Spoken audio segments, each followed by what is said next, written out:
जमी पंजीकरण ना शुणिले आम भितर अधिकांश लोक टिके चिंतार पड़ जाती। खास करी जेतेबेले गोटे बड़ प्लॉट रु छोट खंडे जमी बा पार्ट प्लॉट बिक्री करिवार थाए। पूर्वरु अनेक समय सब रजिस्टर ऑफिस रु लोकंकु फेरिबाकु पड़ुथला, किंतु एही समस्यार समाधान पाई ओडिशा सरकार एबे एक स्पष्ट मार्गदर्शिका बा एसओपी जारी करिसेंती।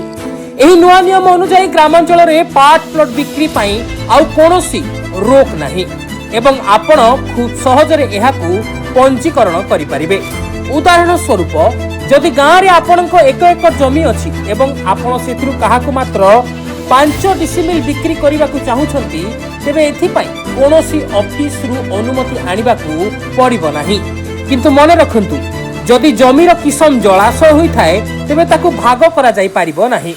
आपणको पूरा प्लॉट ही बिक्री करियाकु पड़िबो। सेही भली चाष जमी को मध्य भाग करी बिक्री करा जाई पारिबो।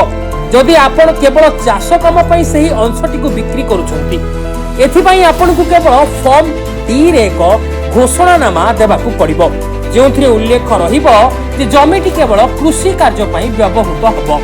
सहरांचल रे मध्य एबे डेवलपमेंट अथॉरिटी को अनुमति पई आउ धा दौड़ करिबाकू पड़िबो नाही। जदि बिक्री होउतबा जमीर आकार 500 वर्गमीटर रु कम, तेबे सरकार आपनकु छाड़ दे दैछंती। मने करंतु आपण शहर रे निजर एक बड़ प्लॉट रु 10 डिसिमिल जमी बिक्री करूछंती, तेबे आपनकु केवल दलिल सहित फॉर्म सी देबाकू पड़िबो। एही घोषणानामा रे आपनकु जणाइबाकू हेबो जे सेही छोटो प्लॉट टी कोनोसी रियल एस्टेट प्रोजेक्ट पई व्यवहार हेबो नाही। एहा व्यतीत परिवार भितर भाग बंटा हेउतिले मध्य कोनोसी असुविधा हेबो नाही। एही नुआ नियम निश्चित भावे साधारण लोकंक जीवन धारण को अधिक सहज करिवो। रजिस्ट्री समय सब रजिस्टर केवल आपनक जमीर मैप, चतुर्सीमा एवं देइतिबा घोषणानामा गुडी को जांच करिवे। जदि सबु कागज पत्र ठीक थाए तेबे से पंजीकरण करिबाकू बाध्य। तेबे एही नुआ नियम आपनकु केमिति लागिला? एहा द्वारा निश्चित भावे साधारण लोकंक जीवन धारण सहज हबो। जदि आपण जमी रजिस्ट्री करिया को जाउछंती, तेबे मैप एवं बाउंड्री ठीक भाव रे जांच करि लियंतु। जदि आपनकर आउ किछि प्रश्न अछि तेबे कमेंट रे निश्चय जणांतु। वीडियोटी भल लागिथिले लाइक करंतु एवं शेयर करंतु।